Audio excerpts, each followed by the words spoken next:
Hello students, इस video में हम देखेंगे द्विघात समीकरण क्वाड्रेटिक इक्वेशन किसे कहते हैं। पिछले चैप्टर में हमने पढ़ा है कि द्विघात बहुपद किसे कहते हैं। द्विघात बहुपद का मानक रूप आपको क्या बताया गया था, ax² + bx + c। ये क्या था, द्विघात बहुपद था। ये द्विघात बहुपद ऐसा बहुपद जिसमें प्रयुक्त चर क्या है, इसमें यक्स। चर क्या है, यक्स। प्रयुक्त चर की अधिकतम घात क्या हो, 2 हो, या ऐसा बहुपद जिसमें प्रयुक्त चर की घात क्या हो, 2 हो, उसे हम क्या कहते हैं, द्विघात बहुपद। तो उसी से अब हम आगे कंटिन्यू करेंगे। द्विघात समीकरण किसे कहते हैं। द्विघात समीकरण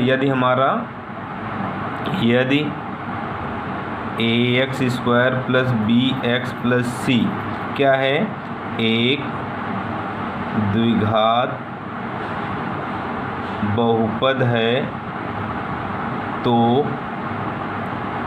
ax² + bx + c = 0 को द्विघात समीकरण कहते हैं। द्विघात समीकरण कहते हैं। आपको याद हो गया होगा कि यदि ax² + bx + c एक द्विघात बहुपद है तो ax² + bx + c = 0, क्योंकि समीकरण में समता का चिन्ह आता है। समता किसको कहते हैं, बराबर को। समता का चिन्ह आता है, तो जब समता का चिन्ह आ जाता है तो वह समीकरण बन जाता है। चाहे जिसमें कोई भी बहुपद हो, कोई भी चीज़ हो, अगर उसमें बराबर का चिन्ह आ गया तो वो पक्का क्या बन गया, समीकरण बन गया। अब ये समीकरण बन गया तो ऐसा बहुपद जिसमें प्रयुक्त चर की घात क्या हो, 2, और वो क्या बन जाए, एक समीकरण बन जाए, तो वो क्या हो जाएगा, द्विघात समीकरण। जैसे 3x² प्लस या -5x + 8 = 0, ये क्या है, द्विघात समीकरण है। जैसे मान लीजिए लिख दिया गया 3x³ - 5x² + 7x + 8 = 0, तो यह द्विघात समीकरण नहीं है। यह द्विघात समीकरण नहीं है, क्योंकि इसमें प्रयुक्त चर की घात कितनी हो गई है, 3। तो आप द्विघात समीकरण के उदाहरण लिख सकते हो। अब द्विघात समीकरण का एक आध एग्जाम्पल और ले लेते हैं। जैसे मान लीजिए कि x² = 2 ऋण 36 = 0, तो इसमें प्रयुक्त चर की घात कितनी है, 2, इसलिए यह क्या है, द्विघात समीकरण है। जबकि देखो इसमें x वाला पद नहीं है, तब भी इसमें प्रयुक्त चर क्या है, x, उसकी घात क्या है, 2, इसलिए यह द्विघात समीकरण हो गया। अब आइए देखते हैं द्विघात समीकरण के मूल किसे कहते हैं। अब अगली हेडिंग होगी द्विघात समीकरण के मूल। द्विघात समीकरण का मूल किसे कहते हैं। यदि प्रयुक्त चर x में कोई अचर राशि का मान उसको संतुष्ट करता हो तो वह क्या कहलाता है, द्विघात समीकरण का मूल कहलाता है। तो द्विघात समीकरण में कितने मूल होंगे, 2, क्योंकि जितने घात का समीकरण उतने ही उसके मूल होते हैं। द्विघात समीकरण में अधिकतम मूलों की संख्या कितनी होगी, 2। अब प्रायः उसको हम किससे दिखाते हैं, अल्फ़ा और बीटा से। x चर x का जो मान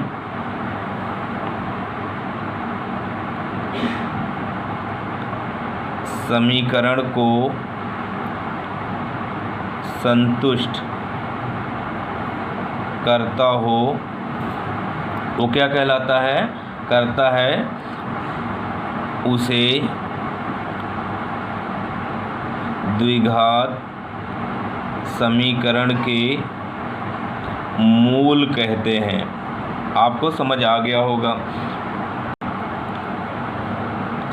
जैसे समीकरण हमको क्या दिया है, x² - 5x + 6 = 0, तो इसमें x = 2 रखा जाए। देखो क्या होता है, x = 2 मान लेने पर रखो 2, तो क्या हो जाएगा, 2 की घात 2, LHS में देखते हैं, LHS में यक्स के स्थान पे क्या रखा गया 2 -5 × 2 + 6। हल करेंगे तो क्या मिलेगा 2 दूना 4, 5 दूना 10, 6, 6 4 10 ऋण 10 बराबर क्या आ गया 0। और किसके बराबर आ गया RHS के। LHS बराबर किसके आ गया RHS के। इसका मतलब क्या हो गया इसलिए x बराबर 2 या केवल 2 बोल दें 2 समीकरण का एक मूल है। ठीक, तो अभी आपको परिभाषा में बताया गया यक्स का वह मान जो द्विघात समीकरण को संतुष्ट करता हो। यक्स का कौन सा मान 2। इस समीकरण को देखो संतुष्ट करना मतलब वह मान रखा जाए तो दोनों पक्ष क्या आ जाएं बराबर आ जाएं, तो उसे हम क्या बोलेंगे द्विघात समीकरण का हल या मूल एक ही चीज़ है। द्विघात समीकरण का हल या मूल एक ही चीज़ है। प्रायः द्विघात समीकरण ax² + bx + c बराबर 0 के मूलों को अल्फ़ा व बीटा से प्रदर्शित करते हैं।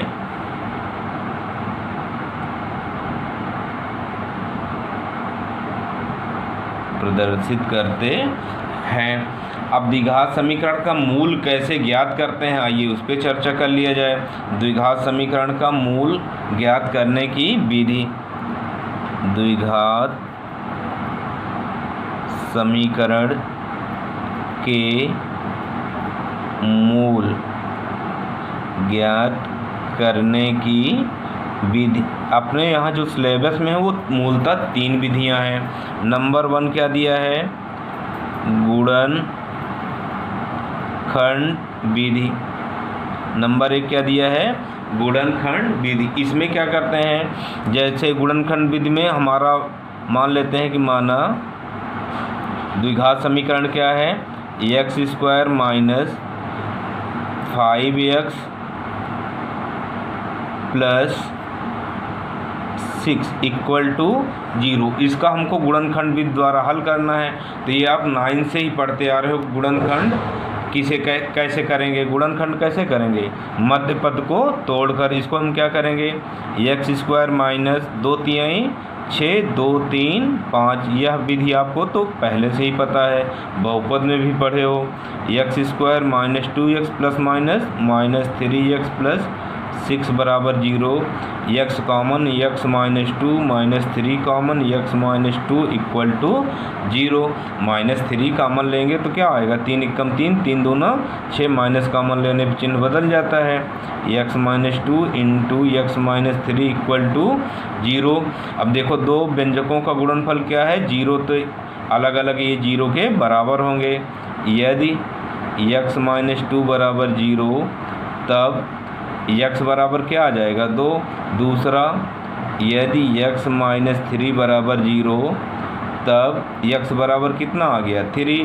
अतः x बराबर क्या आ गया 2 और 3। चूँकि ये समीकरण है तो इसके हल आएंगे x के मान आएंगे। ऐसा नहीं कि आप गुणनखंड करके छोड़ देंगे, वो तो बहुपद में होता था। यहाँ क्या है द्विघात समीकरण। और ये कौन सी विधि अपनाया गया गुणनखंड विधि। गुणनखंड विधि से ऐसे ही हल किया जाएगा मध्य पद को तोड़कर। दूसरी विधि दी गई है हमको क्या सेकंड क्या है पूर्ण वर्ग बनाकर। पूर्ण वर्ग बना के कैसे करते हैं इसमें बाएं पक्ष को हम क्या करते हैं कि ऐसा कुछ करते हैं कुछ जोड़ते घटाते हैं कि जिससे वो हमारा क्या बन जाए पूर्ण वर्ग बन जाए। जैसे कोई समीकरण हमको दिया गया है x² - 8x + 15 = 0। अब इसको हमको क्या बनाना है पूर्ण वर्ग कैसे बनाते हैं देखो जो पहला जो x वाला पद रहेगा अर्थात जिस चर का प्रयोग हुआ होगा वो उसको पूर्ण वर्ग बनाएंगे। मान लो यहाँ कोई अचर राशि होती तो उससे हम दोनों पक्षों में भाग दे देते हैं। आसान सा एग्जाम्पल लेके समझते हैं। इसको हम क्या करेंगे पहले पद का वर्ग माइनस ये पद देखो -2 × पहला पद हमको लिखना ही लिखना है। इतना लिखने के बाद जो मध्य पद रहेगा, मध्य पद देखो क्या दिया है 8x, इसमें भाग दोगे किससे 2x से। किससे भाग दोगे 2 गुणे x, जो भी चर रहेगा उसका दोगुना करके उसी से भाग दे देना, पता चल जाएगा। x कट गया, 2 चौ 8, दूसरा पद क्या आ गया 4। अब जो दूसरा पद आएगा इसी का वर्ग जोड़ देंगे और इसी का वर्ग घटा देंगे। धन 15 अपनी जगह रहेगा बराबर 0। अब देखो ये क्या बन गया, सूत्र किस रूप का हो गया, सूत्र देखो क्या बन रहा है a² minus 2ab plus b²। ये इतना क्या बनता है a माइनस b का होल स्क्वायर, यही तो बनता है। a² minus 2ab plus b² बराबर a माइनस b का होल स्क्वायर, यही तो है। a² minus 2ab plus b² बराबर क्या हो जाएगा ये इतना x माइनस 4 का होल स्क्वायर। अब माइनस क्या है 16, ये इतना तो हो गया आपका -16 प्लस 15 इक्वल टू 0। अब क्या आ गया x माइनस 4 का होल स्क्वायर -1 इक्वल टू 0। अब क्या आ गया x minus 4 whole square equal to 1, -1 इधर जाएगा तो प्लस का 1 हो गया। अब क्या आ गया x माइनस 4 इक्वल टू, जब वर्ग हटेगा तो दाएं पक्ष में प्लस माइनस दोनों आ जाएगा, प्लस माइनस √1, यहाँ जो भी रहेगा उसका वर्गमूल निकल आएगा। अब x बराबर क्या आएगा प्लस माइनस 1 का वर्गमूल तो 1 ही होगा, धन 4। अब एक बार धनात्मक मान ले लो, एक बार ऋणात्मक मान। x बराबर 1 प्लस 4 या -1 प्लस 4, x बराबर क्या आ जाएगा 4 1 5, और 4 में से एक और कर लें यहाँ, और -1 प्लस 4, 4 1 5, और अगला क्या आया 4 में से एक जाएगा 3। ये देखो एक बार प्लस ले लिया गया, एक बार माइनस, तो x बराबर क्या आ गया 5 और 3। ये किस विधि से है पूर्ण वर्ग बना के, अतः x बराबर 3, 5, यही आपका क्या आ गया आंसर। ये पूर्ण वर्ग बना के इसकी प्रैक्टिस आपको खूब अच्छे से करनी होगी। अब तीसरी भी देखो क्या दिया है, तीसरा है सूत्र द्वारा, या इसी को हम श्रीधरा 4 सूत्र कहते हैं। यदि द्विघात समीकरण हमारा क्या है ax² plus bx plus c बराबर 0, तो श्रीधरा 4 साहब ने हमको एक सूत्र दिया x बराबर -b plus minus √b² minus 4ac whole upon 2a। इसमें मान रख दें तो बहुत आसानी से हमारा आ जाता है। जैसे पिछला क्वेश्चन का ही उदाहरण ले लें, तो जैसे सवाल क्या दिया गया था, जैसे x² minus 8x plus 15 equal to 0 दिया गया था। तो अब इसका ax² plus bx plus c से तुलना करोगे तो a बराबर क्या पाओगे 1, b बराबर क्या है -8, c बराबर क्या है 15। इसमें मान रख दो x बराबर -b के स्थान पे -8 प्लस माइनस √b², b मतलब क्या है -8 का होल स्क्वायर माइनस 4a का वैल्यू क्या है 1, c क्या है 15 होल अपॉन 2a के स्थान पर 1।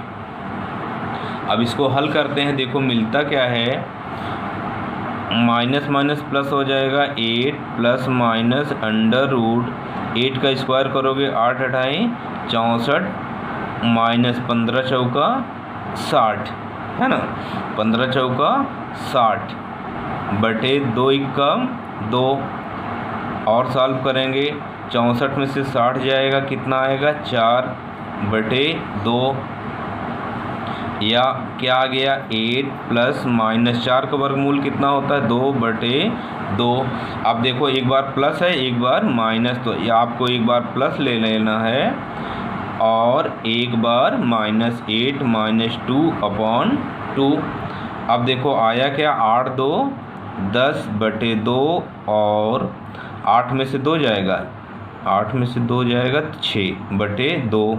10/2 कितना आएगा 5, और कितना आ गया 2 से 6 जाएगा तो 3। अब देखो पिछले क्वेश्चन का ही आंसर आ गया, x बराबर 5 और 3। इसको किसके द्वारा हल किया गया, सूत्र द्वारा। कौन सा सूत्र है ये, श्रीधराचार्य। अब आइए देखते हैं ये श्रीधराचार्य सूत्र बना कैसे, इसका हल कैसे करते हैं ना, इसका निगमन कैसे हुआ। श्रीधराचार्य क्या आया, x बराबर -b plus minus √b² - 4ac whole upon पूरे के बटे क्या 2a, यही सूत्र है। आइए इसका निगमन देखते हैं। जैसे हमारा सूत्र क्या दिया गया है, सूत्र का निगमन, सूत्र का निगमन वैसे सिलेबस में है नहीं, तब भी आइए इसको हम देखते हैं कि ये सूत्र कैसे आया। मान लेते हैं माना द्विघात समीकरण क्या है, माना समीकरण ax² + bx + c बराबर 0 है ना। अब इसको हम लोग हल करते हैं। कैसे हल करेंगे, सूत्र द्वारा। देखो कैसे बनेगा ये, मैंने बताया था कि x² का जो गुणांक रहेगा उसी से दोनों पक्षों में पहले भाग दे देंगे। a से भाग दो दोनों पक्षों में तो क्या आ जाएगा, x² + b/ax + c/a = 0। दोनों पक्षों में a से भाग देने पर ऐसा लिख लेना। अब आपको क्या बताया गया था कि x वाले का वर्ग लिखना, पहले पद का वर्ग, यहाँ प्लस रहेगा तो प्लस, माइनस रहेगा तो माइनस, प्लस है 2 गुणे x, इतना तो आप लिख ही लेना। अब इसी से इसमें भाग दे देना, तो b/ax में किससे भाग दोगे, 2x से। इसके पहले वाले सवाल में भी आपको बताया गया था जब पूर्ण वर्ग बना के बता रहे थे, तो x कट जाएगा, ये आ जाएगा क्या b/2a, बटे इन दोनों का गुणा। तो अगला क्या, यहाँ क्या आ जाएगा b/2a, जो भी दूसरा पद आएगा इसी का वर्ग आपको जोड़ना रहेगा और इसी का वर्ग घटाना रहेगा, b/2a का होल स्क्वायर प्लस c/a = 0। खूब अच्छे समझ में आना चाहिए। तो यहाँ 2 है नहीं तो 2 से गुणा, 2 से भाग, तो 2x आ जाएगा, जो भाग दिए हो b/2a बच जाएगा, ऐसा भी आप समझ सकते हो। तो आ गया क्या आपका ये b/2a का होल स्क्वायर माइनस b/2a का होल स्क्वायर, जितना जोड़ेंगे उतना ही घटाएंगे, और जो बचा है उसको लिख लो। अब ये इतना क्या बन गया, देखो यहाँ से यहाँ तक, यहाँ से यहाँ तक ये बन गया a² + 2ab + b²। तो ये बन जाएगा x + b/2a का होल स्क्वायर माइनस ये हो जाएगा b² 2 दूना 4a², ये वाला, ये इतना तो पूर्ण वर्ग में चला गया। अब प्लस c/a = 0। अब इसका पक्षांतर करेंगे, ये माइनस है इधर जाएगा प्लस में हो जाएगा, ये प्लस है इधर जाके माइनस में हो जाएगा। पक्षांतर करने पे ये आ गया। अब इसको थोड़ा सा हल कर लिया जाए। इसका LCM कितना हो जाएगा, 4a² 4a² से 4a² में भाग देंगे तो आएगा 1 का b² में गुणा, b² माइनस a से भाग दो इसमें तो 4a आएगा, 4a से c में गुणा करो क्या हो जाएगा 4ac। अब देखो x + b/2a का होल स्क्वायर है, होल स्क्वायर हटाओगे तो बताया गया था इधर plus minus √b² - 4ac whole upon 4a² है तो इसको 2a का होल स्क्वायर लिख सकते हो। अब देखो आगे क्या आता है, ये प्लस है इधर जाएगा तो क्या हो जाएगा माइनस का, x बराबर -b/2a plus minus √b² - 4ac whole upon 2a, क्योंकि ये रूट से बाहर आएगा, पूर्ण वर्ग है तो बाहर आएगा तो 2a हो जाएगा। 2a इन दोनों का लघुत्तम कितना हो गया 2a, तो -b plus minus √b² - 4ac। देखो यही सूत्र बन गया आपका, x बराबर -b plus minus √b² - 4ac whole upon 2a। ये क्या बन गया आपका सूत्र, यही आपको याद करना है। ये किसका सूत्र है, श्रीधराचार्य का। श्रीधराचार्य साहब ने क्या बताया कि आप डायरेक्ट ही बिना गुणनखंड किए, बिना पूर्ण वर्ग बनाए भी यक्स का मान ज्ञात कर सकते हो। यक्स बराबर -b plus minus under root b square minus 4ac whole upon 2a। अब इस b स्क्वायर माइनस 4ac को क्या कहते हैं? इसी b स्क्वायर माइनस 4ac को ही हम क्या कहते हैं? विवितकर। जहां विवितकर कैपिटल D बराबर क्या होता है? b square minus 4ac। विवितकर आधा का होता है ये विवितकर। D बराबर b स्क्वायर माइनस 4ac। अब इसी की सहायता से हम द्विघात समीकरण के लक्षण भी बता सकते हैं। द्विघात समीकरण के लक्षण आइए देखते हैं। द्विघात समीकरण के लक्षण, इस पर 1 नंबर का क्वेश्चन हर साल बोर्ड परीक्षा में आता है, केवल लक्षण बताने की बात करता है। यदि द्विघात समीकरण हमारा क्या है? यदि द्विघात समीकरण ax square plus bx plus c बराबर 0 है तो समीकरण क्या हो सकते हैं? द्विघात समीकरण है तो नंबर 1, यदि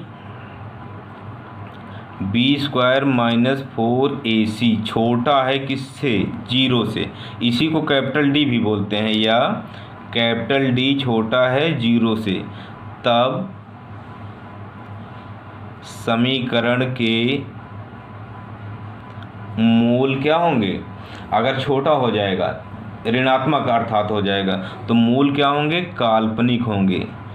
मूल काल्पनिक एवं अधिकल्पित भी बोल सकते हैं इसको, कुछ लोग बोलते हैं अधिकल्पित होंगे। जैसे b स्क्वायर माइनस 4ac 0 से छोटा होना मतलब ऋणात्मक हो जाना, और रूट के अंदर ऋणात्मक हो जाना ही काल्पनिक मान हो जाता है, क्योंकि किसी भी संख्या का वर्गमूल कभी ऋणात्मक नहीं होगा। इस बात को ध्यान रखना। 0 से छोटा होना मतलब ऋणात्मक आ जाना। ऋण जब रूट के अंदर ऋण आ जाएगा तो वो हल करने योग्य नहीं होगा, उसको हम लोग हल नहीं करेंगे। अब दूसरा देखो, यदि b स्क्वायर माइनस 4ac बराबर हो जाए 0 का, अभी तो 0 से छोटा था, अब क्या हो गया? बराबर हो गया। या इसी को लिख सकते हो d क्या है? बराबर है 0 के, तब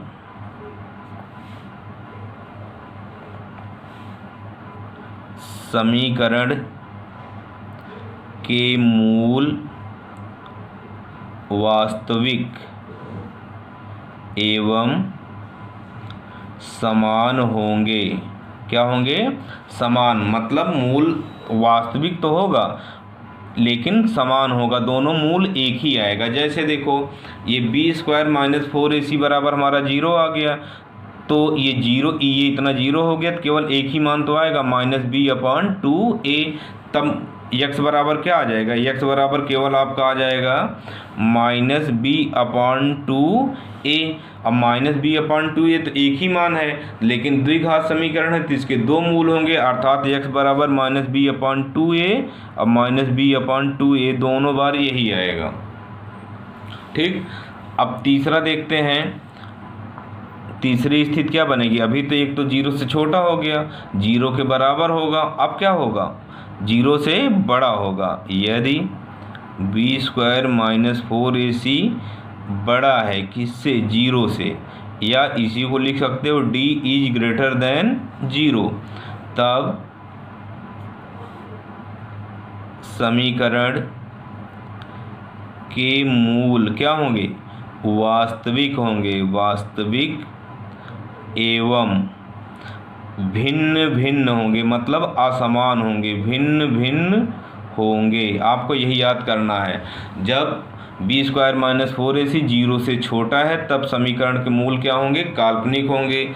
जब बी स्क्वायर माइनस 4ac 0 के बराबर होगा तब मूल वास्तविक एवं समान होंगे। तीसरी स्थिति, यदि बी स्क्वायर माइनस 4ac 0 से बड़ा हो जाएगा तो मूल वास्तविक एवं भिन्न भिन्न होंगे। यह आपको तैयार करना होगा।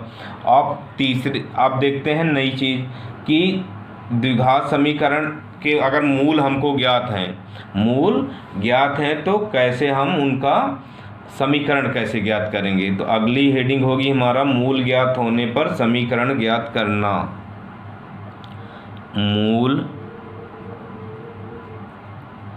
ज्ञात होने पर समीकरण ज्ञात करना, ये हेडिंग हो गया आपका। मूल ज्ञात होने पर द्विघात समीकरण ज्ञात करना। यदि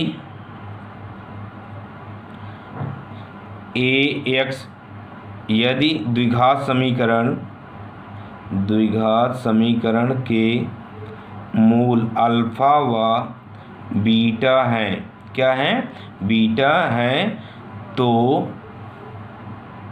द्विघात समीकरण क्या बनेगा, द्विघात समीकरण क्या होगा, x minus alpha into x minus beta बराबर 0। जो भी हमको मूल दिया रहेगा, जैसे अल्फ़ा और बीटा दिया है तो यक्स में से घटा के दोनों को गुणा कर देंगे, जितने मूल रहेंगे सबका गुणा कर लिया जाता है। अब इसको थोड़ा सा हल किया जाएगा तो हो जाएगा यक्स स्क्वायर माइनस अल्फ़ा का यक्स में गुणा करेंगे तो माइनस अल्फ़ा यक्स का हो गया ये गुणा, माइनस बीटा से इसमें गुणा किया जाएगा तो minus beta x, minus minus plus alpha into beta बराबर 0। इसको थोड़ा सा और सॉल्व करेंगे तो x square minus alpha plus beta into x plus alpha into beta बराबर 0। यही आपका सूत्र बन जाता है।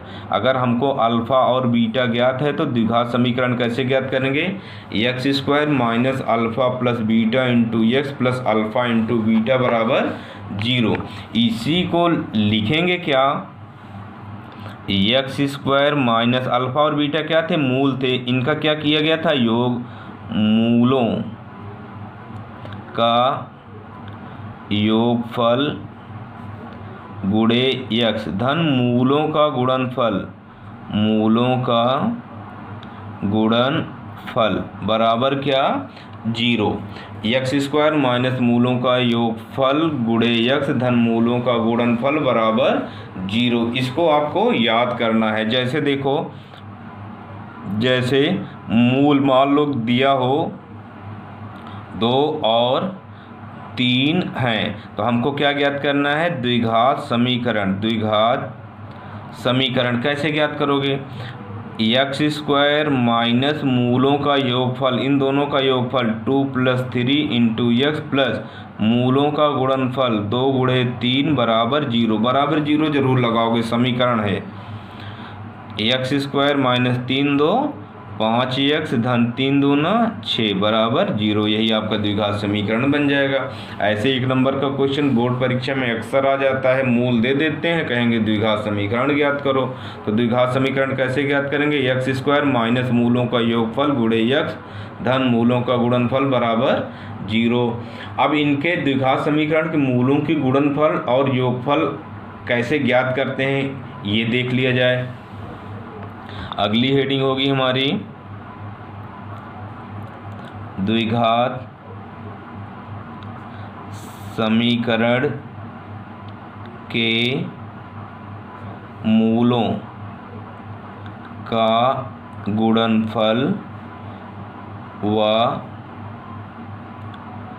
योगफल ज्ञात करना। इनका योगफल और गुणनफल हम कैसे ज्ञात करेंगे यह हमको बताना है।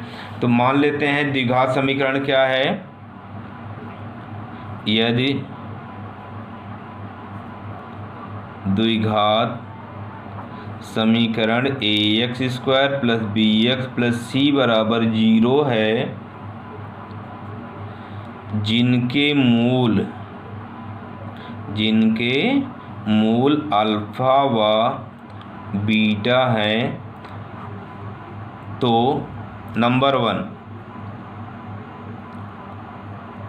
मूलों का योगफल, मूलों का योगफल के क्या कहेंगे, अल्फा प्लस बीटा। मूलों का योगफल बराबर क्या हो जाएगा, माइनस बी अपॉन ए, या इसी को आप बोल सकते हो बी क्या है, देखो यक्स का गुणांक माइनस यक्स का गुणांक बटे ए क्या है, ये देखो यक्स स्क्वायर का गुणांक है, यक्स स्क्वायर का गुणांक। आपको इसको बहुत अच्छे से याद करना है। मूलों का योगफल बराबर माइनस यक्स का गुणांक बटे यक्स स्क्वायर का गुणांक। ऐसे माइनस बी अपान ए जरूरी नहीं है याद करो, इसको याद करना ज़्यादा मस्ट है। माइनस यक्स का गुणांक बटे यक्स स्क्वायर का गुणांक। दूसरा सूत्र है मूलों का गुणनफल। मूलों का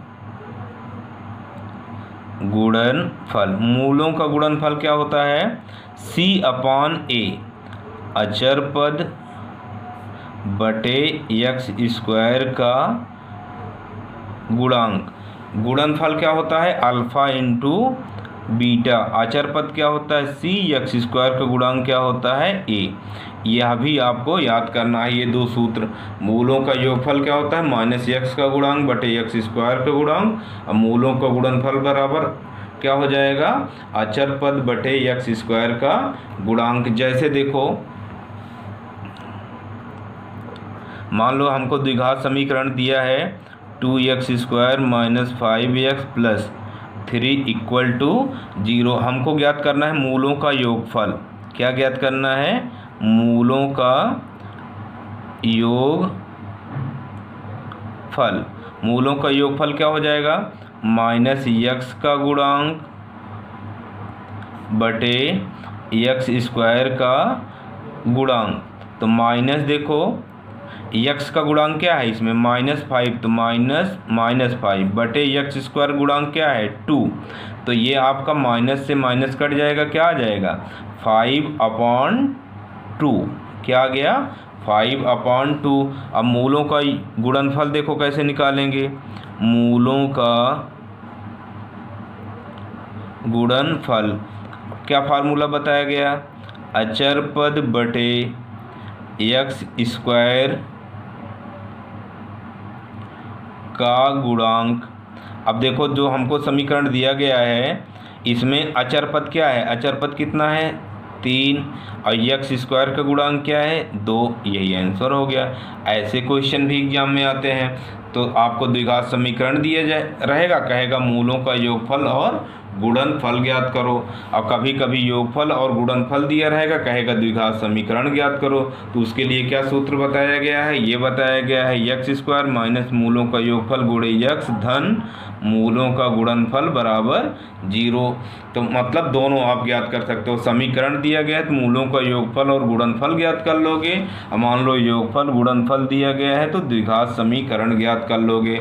द्विघात समीकरण यह आपको खूब अच्छे से तैयार करना है। अब एक्सरसाइज हम देखेंगे अगले वीडियो में।